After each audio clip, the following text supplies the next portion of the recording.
అమరావతి అభివృద్ధికి నిధులపై ఫోకస్ పెట్టారు AP CM Chandrababu Naidu. ఈ మేరకు ప్రపంచ బ్యాంక్ ప్రతినిధులతో ఇవాళ రెండవసారి భేటీ కానున్నారు. ఈ సమావేశంలో రాజధాని అభివృద్ధికి 15,000 కోట్ల రూపాయల రుణ సాయంపై చర్చలు జరగనున్నాయి. ఇప్పటికే నిన్న ప్రపంచ బ్యాంకు, ఏసియా డెవలప్మెంట్ బ్యాంక్ ప్రతినిధుల బృందంతో ముఖ్యమంత్రి చంద్రబాబు నాయుడు కీలక చర్చలు జరిపారు.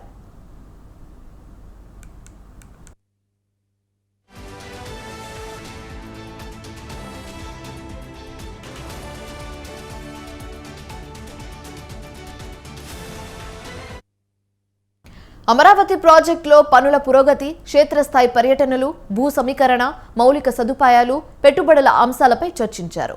రాజధాని పరిధిలో ప్రభుత్వ ప్రాధాన్యత ప్రాజెక్టులు, విధాన నిర్ణయాలను ప్రపంచ బ్యాంక్, ఏడీబీ ప్రతినిధులకు సీఎం చంద్రబాబు నాయుడు వివరించారు. అమరావతిని ప్రపంచ స్థాయి నగరంగా నిర్మించేందుకు ప్రభుత్వం ముందున్న ప్రణాళికలు, వ్యూహాలు, నిధుల సమీకరణ, ఉపాధి అవకాశాలు వంటి అంశాన్ని కూడా వారికి చంద్రబాబు నాయుడు వివరించారు.